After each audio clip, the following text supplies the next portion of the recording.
Hello friends, welcome to Ayush KSET NET online classes. ಇವತ್ತಿನ ತರಗತಿಯಲ್ಲಿ HSTR ಹಾಗೂ GPSTR ಪರೀಕ್ಷೆಗಾಗಿ ಇತಿಹಾಸ ಕುರಿತು ಅಧ್ಯಯನ ಮಾಡೋಣ. ಮೊದಲನೆಯದಾಗಿ ಆಧಾರಗಳು.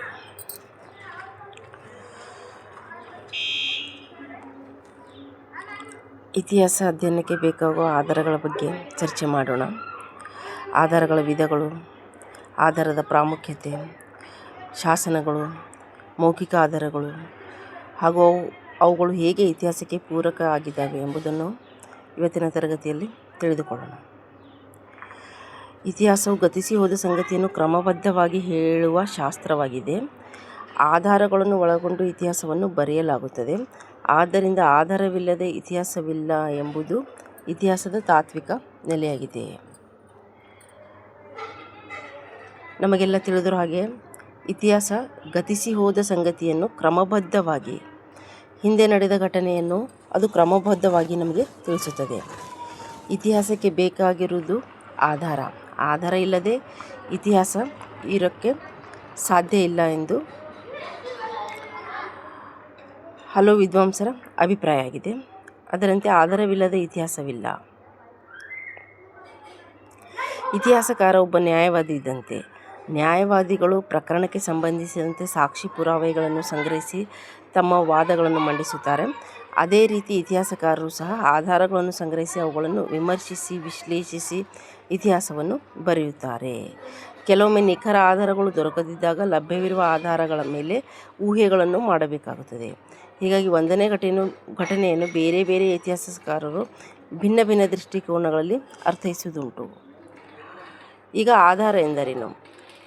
ಆಧಾರ ಎಂದರೆ ಪ್ರಾಚೀನ ಕಾಲದಿಂದಲೂ ಮನುಷ್ಯರು ತಮ್ಮ ಬದುಕನ್ನು ಕಟ್ಟಿಕೊಳ್ಳಲು ವಿವಿಧ ಬಗೆಯ ಅನುಕೂಲಗಳನ್ನು ಮಾಡಿಕೊಂಡಿದ್ದರು. ಮಾನವ ಸಮಾಜ ತಮ್ಮ ಅನುಕೂಲಕ್ಕೆ ಬಳಸಿಕೊಂಡಿದ್ದ ವಸ್ತುಗಳು ಇಂದಿಗೂ ಉಳಿದುಕೊಂಡಿವೆ. ಅವುಗಳನ್ನು ಆಧಾರ ಅಥವಾ ಆಕಾರಗಳೆಂದು ಇತಿಹಾಸಕಾರರು ಪರಿಗಣಿಸುತ್ತಾರೆ. ಉದಾಹರಣೆಗೆ, ಹಿಂದಿನವರು ಬಳಸಿ ಬಿಟ್ಟು ಹೋಗಿದಂಥ ವ್ಯವಸಾಯ ಪರಿಕರಣಗಳಾಗಿರಬಹುದು, ಧಾರ್ಮಿಕ ಕಟ್ಟಡಗಳು, ಕೋಟೆ, ಶಾಸನಗಳು, ನಾಣ್ಯಗಳು, ಆಯುಧಗಳು, ಇವುಗಳನ್ನೆಲ್ಲ ಆಕಾರಗಳೆಂದು ಪರಿಗಣಿಸಿ ಇತಿಹಾಸವನ್ನು ಲಿಖಿತ ಸ್ವರೂಪದ ದಾಖಲೆಗಳು, ಕೃತಿಗಳು ಇತಿಹಾಸ ರಚನೆಗೆ ಪ್ರಮುಖ ಅಂಶಗಳಾಗಿ ನಾವು ಮೂಲ ಸಾಮಗ್ರಿಗಳಾಗಿ ವಿಂಗಡಿಸ್ತಾ ಹೋಗ್ತೀವಿ. ಹಾಗಾದರೆ ಆ ಸಾಹಿತ್ಯ ಆಧಾರಗಳು ಯಾವ್ಯಾವು? ಅವುಗಳ ವಿಂಗಡಣೆಯನ್ನು ನಾವಿನ್ನು ತಿಳಿದುಕೊಳ್ಳೋಣ. ಮೊದಲನೇದಾಗಿ ಸಾಹಿತ್ಯ ಆಧಾರಗಳು ಆಯಿತು. ಪುರಾತತ್ವ ಆಧಾರಗಳು ಎರಡು ಪ್ರಕಾರಗಳು. ಸಾಹಿತ್ಯ ಆಧಾರಗಳಲ್ಲಿ ಲಿಖಿತ ಸಾಹಿತ್ಯ ಹಾಗೂ ಮೌಖಿಕ ಸಾಹಿತ್ಯ. ಲಿಖಿತ ಸಾಹಿತ್ಯದಲ್ಲಿ ದೇಶೀಯ ಸಾಹಿತ್ಯ ಹಾಗೂ ವಿದೇಶಿ ಸಾಹಿತ್ಯ ಕಂಡುಬರುತ್ತದೆ.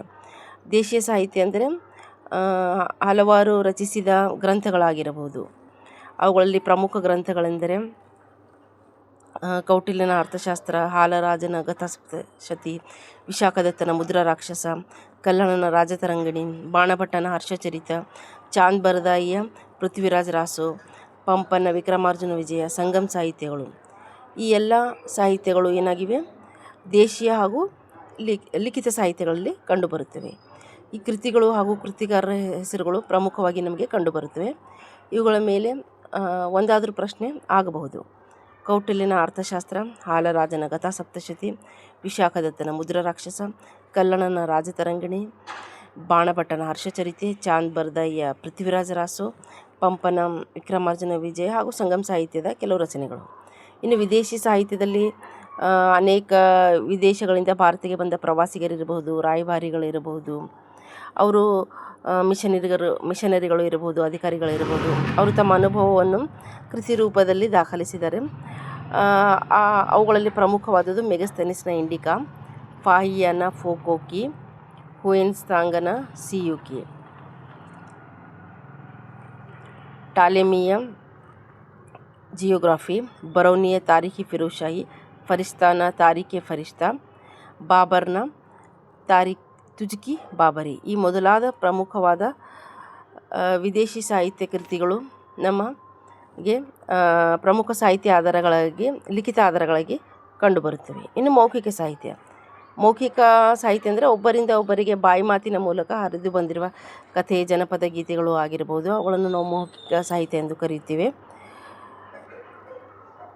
ಇದರಲ್ಲಿ ಉದಾಹರಣೆಗೆ ಜನಪದರು ಹೇಳಿದಂತಹ ಕುಮಾರರಾಮನ ಕಥೆ ಆಗಿರ್ಬೋದು, ಚಿತ್ರದುರ್ಗ ನಾಯಕರು ಕೆಂಪೇಗೌಡ, ಟಿಪ್ಪು ಸುಲ್ತಾನ್, ಸಂಗೊಳ್ಳಿ ರಾಯಣ್ಣ, ಕಿತ್ತೂರು ರಾಣಿ ಚೆನ್ನಮ್ಮ, ಸಿಂಧೂರ ಲಕ್ಷ್ಮಣ, ಹೀಗೆ ಅನೇಕ ಐತಿಹ್ಯ ಸ್ಥಳ ಪುರಾಣಗಳ ಬಗ್ಗೆ ಅವರು ಮೌಖಿಕವಾಗಿ ಬಾಯಿಂದ ಬಾಯಿಗೆ ಬಂದಂತಹ ಅಂಶಗಳನ್ನು ನಾವು ಮೌಖಿಕ ಸಾಹಿತ್ಯ ಎಂದು ಕರೆಯುತ್ತೇವೆ.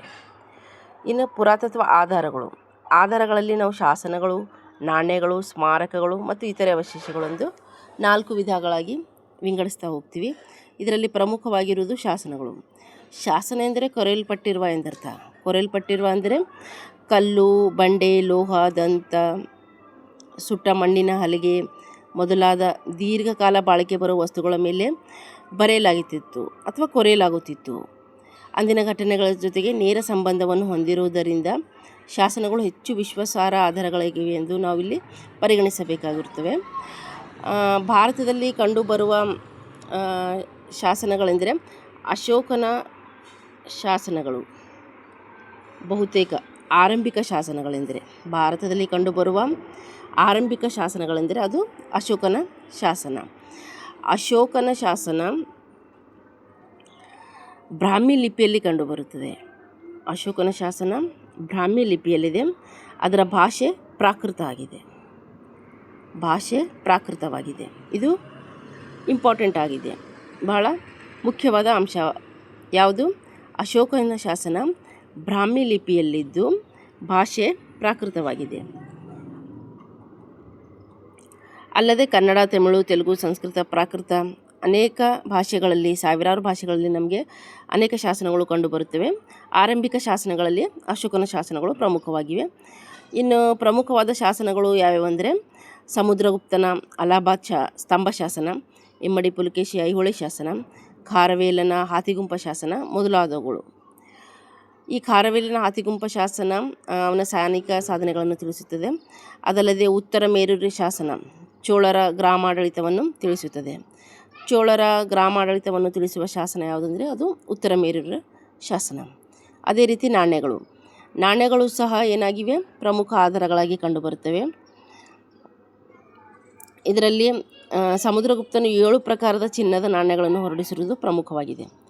ಸಮುದ್ರಗುಪ್ತನು ಸುಮಾರು 7 ಪ್ರಕಾರದ ಚಿನ್ನದ ನಾಣ್ಯಗಳನ್ನು ಹೊರಡಿಸಿದನು. ಅದು ಅಲ್ಲದೆ ಸಮುದ್ರಗುಪ್ತನು ಸಂಗೀತ ಪ್ರಿಯನಾಗಿದ್ದನು. ಅಶ್ವಮೇಧ ಯಾಗ ನಡೆಸಿದನೆಂದು ನಮಗೆ ತಿಳಿಯುತ್ತದೆ. ಗೌತಮಿ ಪುತ್ರ ಶಾತಕರ್ಣಿಯು ನಹಪಾಣನ ನಾಣ್ಯಗಳ ಮೇಲಿದ್ದ ಅವನ ಹೆಸರನ್ನು ಅಳಿಸಿ ಹಾಕಿ ತನ್ನ ಹೆಸರನ್ನು ಟಂಕಿಸಿದ್ದಾನೆ. ಇದರಿಂದ ಶಾತಕರ್ಣಿಯು ನಹಪಾಣನನ್ನು ಸೋಲಿಸಿದ್ದನೆಂಬುದಕ್ಕೆ ಪುಷ್ಟಿ ದೊರೆತಂತಾಗಿದೆ. ಬೆಂಗಳೂರಿನಲ್ಲಿರುವ ರೋಮನ್ ನಾಣ್ಯಗಳು ದೊರಕಿರುವುದನ್ನು ನಾವು ಗಮನಿಸಿದರೆ ಈ 2000 ವರ್ಷಗಳ ಹಿಂದೆಯೇ ರೋಮ್ ಜೊತೆಗೆ ವ್ಯಾಪಾರ ಸಂಪರ್ಕ ಹೊಂದಿತ್ತು. ಭಾರತ ರೋಮನ್ ಜೊತೆಗೆ 2000 ವರ್ಷಗಳ ಹಿಂದೆಯೇ ವ್ಯಾಪಾರ ಸಂಪರ್ಕ ಹೊಂದಿತ್ತು ಅನ್ನೋದು ಬೆಂಗಳೂರಿನಲ್ಲಿ ದೊರೆತ ರೋಮನ್ ನಾಣ್ಯಗಳಿಂದ ನಮಗೆ ತಿಳಿದು ಬರುತ್ತದೆ. ಅಲ್ಲದೆ ಸ್ಮಾರಕಗಳು, 3ನೇ ಆಧಾರ ಅಂದರೆ ಸ್ಮಾರಕಗಳು ಸಹ ಚರಿತ್ರೆಯನ್ನು ಬರೆಯಲು ಪ್ರಮುಖವಾದ ಸಾಕ್ಷಿಯಾಗಿವೆ. ಅನೇಕ ಸ್ಮಾರಕ ಗೋಪುರಗಳು ನಮ್ಮಲ್ಲಿ ಕಂಡುಬರುತ್ತವೆ. ಮೆಹರೂಲಿಯ ಉಕ್ಕಿನ ಸ್ತಂಭ ಇರಬಹುದು, ವಿಜಯಪುರದ ಗೋಲ್ಗುಮ್ಮಟ, ಪಿಸುಮಾತಿನ ಮೊಗಸಾಲೆಗಳು ಆ ಕಾಲಘಟ್ಟದ ವಿಜ್ಞಾನ ತಂತ್ರಜ್ಞಾನದ ಪ್ರಬುದ್ಧತೆಗೆ ಸಾಕ್ಷಿಯಾಗಿವೆ. ತಾಜ್ ಮಹಲ್ ಶಹಜಾನ್ನ ಪ್ರೇಮ ಕಥನವನ್ನು ಹೇಳುತ್ತದೆ. ಚಿತ್ತೋಡ್ಗಢದ ವಿಜಯ ಸ್ತಂಭವು ರಾಣಾ ಕುಂಭನ ವಿಜಯವನ್ನು ಸಾರುತ್ತದೆ. ಅಜಂತ, ಎಲ್ಲೋರಾ, ಎಲಿಫೆಂಟಾ ಗುಹೆಗಳ ಭಿತ್ತಿಚಿತ್ರಗಳು, ಉಬ್ಬು ಶಿಲ್ಪಗಳು ಮುಂತಾದವುಗಳು ಅಂದಿನ ಕಾಲದ ಕಲಾ ನೈಪುಣ್ಯತೆಗೆ, ತಾಂತ್ರಿಕ ಕೌಶಲ್ಯತೆಗೆ ಸಾಕ್ಷಿಯಾಗಿವೆ. ಕರ್ನಾಟಕದ ಐಹೊಳೆ, ಪಟ್ಟದಕಲ್ಲಿನ ದೇವಾಲಯಗಳು ಭಾರತೀಯ ದೇವಾಲಯಗಳ ವಾಸ್ತುಶಿಲ್ಪದ ವಿಕಸನ ಕ್ರಮವನ್ನು ಪರಿಚಯಿಸುತ್ತವೆ. ನಳಂದದಲ್ಲಿರುವ ಸ್ಮಾರಕಗಳು ಮತ್ತು ಬೀದರ್ನಲ್ಲಿರುವ ಗವಾನ್ ಕಟ್ಟಿಸಿದ ಮದರಸ ಈ ಎಲ್ಲ ವಾಸ್ತುಶಿಲ್ಪಗಳು ಅಂದಿನ ಕಾಲದ ಶೈಕ್ಷಣಿಕ ಮಹತ್ವವನ್ನು ಸಾರುತ್ತವೆ. ಶ್ರೀರಂಗಪಟ್ಟಣದ ಕೋಟೆಯು ರಕ್ಷಣಾ ತಂತ್ರಜ್ಞಾನದ ಕೌಶಲ್ಯವನ್ನು ತೋರ್ಪಡಿಸುತ್ತದೆ. ಹೀಗೆ ಸ್ಮಾರಕಗಳು ಅಂದಿನ ಕಾಲಘಟ್ಟದ ಧಾರ್ಮಿಕತೆ, ತಾಂತ್ರಿಕತೆ, ವೈಜ್ಞಾನಿಕತೆ, ಸೃಜನಶೀಲತೆ ಮೊದಲ ಆಯಾಮಗಳ ಮೇಲೆ ಬೆಳಕು ಚೆಲ್ಲುತ್ತದೆ. ಇನ್ನು ಇತರೆ ಅವಶೇಷಗಳೆಂದರೆ ಉತ್ಖನನದ ಸಂದರ್ಭದಲ್ಲಿ ದೊರೆತ ಮಡಿಕೆಚೂರು, ಮಣಿ, ಮುದ್ರೆ, ಲೋಹದ ತುಣುಕು ಮೊದಲಾದ ಅವಶೇಷಗಳ ಸಹಾಯದಿಂದ ನಾವು ಅಂದಿನ ಸಾಮಾಜಿಕ, ಆರ್ಥಿಕ, ವ್ಯಾಪಾರ ವ್ಯವಹಾರದ ಬಗ್ಗೆ ತಿಳಿದುಕೊಳ್ಳಬಹುದು. ಉತ್ಖನನದಲ್ಲಿ ದೊರೆತ ಜೈವಿಕ ಸತ್ತ ಪ್ರಾಣಿ, ಪಕ್ಷಿ ಮತ್ತು ಮರಗಿಡಗಳ ಅವಶೇಷಗಳನ್ನು ಇಂಗಾಲ 14ರ ವಿಧಾನಕ್ಕೆ ಒಳಪಡಿಸುವ ಮೂಲಕ ಅವುಗಳ ಕಾಲವನ್ನು ನಿಷ್ಕರ್ಷೆ ಮಾಡುತ್ತಾರೆ. ಈ ಉತ್ಖನನದಲ್ಲಿ ದೊರೆತ ತುಂಬ ಹಳೆಯದಾದಂತಹ ಸತ್ತ ಪ್ರಾಣಿಗಳು ಇರಬಹುದು, ಜೈವಿಕ ವಸ್ತು, ಪಕ್ಷಿ, ಪ್ರಾಣಿಗಳು, ಮರಗಿಡಗಳ ಅವಶೇಷವನ್ನು ಇದನ್ನು ಇಂಗಾಲ 14ರ ವಿಧಾನಕ್ಕೆ ಒಳಪಡಿಸಿ ಅದರ ಕಾಲವನ್ನು ನಿಖರತೆಯಿಂದ ಕಂಡುಹಿಡಿಯಲಾಗುತ್ತದೆ. ಇದು ಇಂಗಾಲ 14 ವಿಧಾನ ತಾಂತ್ರಿಕ ಅಥವಾ ವೈಜ್ಞಾನಿಕ ವಿಧಾನವಾಗಿದ್ದು, ಈ ಉತ್ಖನನದಿಂದ ಕಲಬುರಗಿ ಜಿಲ್ಲೆ ಸನ್ನತಿ ಮತ್ತು ದೊಡ್ಡಬಳ್ಳಾಪುರ ಸಮೀಪ ರಾಜಘಟ್ಟದಲ್ಲಿ ಬೌದ್ಧ ಸ್ತೂಪಗಳು ಬೆಳಕಿಗೆ ಬಂದವು. ತಮಿಳುನಾಡಿನ ಅರಿಕಮೇಡು ಮತ್ತು ಪಟ್ಟಣಂ ಎಂಬಲ್ಲಿ ನಡೆದ ಉತ್ಖನನದಿಂದ ರೋಮ್ ಮತ್ತು ದಕ್ಷಿಣ ಭಾರತದ ನಡುವಿನ ವ್ಯಾಪಾರ ಸಂಬಂಧಗಳ ಬಗ್ಗೆ ವಿಪುಲ ಸಾಕ್ಷಿಗಳು ದೊರೆಯುತ್ತಿವೆ. ಉತ್ಖನನದಿಂದ ಕಲಬುರಗಿ ಜಿಲ್ಲೆಯಲ್ಲಿ ಬೌದ್ಧ ಧರ್ಮದ ಬೌದ್ಧ ಸ್ತೂಪಗಳು ಬೆಳಕಿಗೆ ಬಂದಿದ್ದಾವೆ. ಅದೇ ರೀತಿ ತಮಿಳುನಾಡಿನಲ್ಲಿ ಸಹ ಅರಿಕಮೇಡು ಮತ್ತು ಪಟ್ಟಣಂ ಎಂಬಲ್ಲಿ ನಡೆದ ಉತ್ಖನನದಲ್ಲಿ ರೋಮ್ ಮತ್ತು ದಕ್ಷಿಣ ಭಾರತದ ನಡುವಿನ ವ್ಯಾಪಾರ ಸಂಬಂಧಗಳ ಬಗೆಗೆ ವಿಪುಲ ಮಾಹಿತಿಗಳು ದೊರೆಯುತ್ತವೆ. ಹೀಗೆ ಈ ಎಲ್ಲ ಆಧಾರಗಳಿಂದ ನಾವೇನು ಇತಿಹಾಸವನ್ನು ತಿಳಿದುಕೊಂಡು ಅದನ್ನು ಸಾಕ್ಷ್ಯಾಧಾರ ಮೂಲಕ ನಾವೇನು ಅದನ್ನು ಸಾಬೀತುಪಡಿಸಬಹುದಾಗಿದೆ. ಧನ್ಯವಾದಗಳು.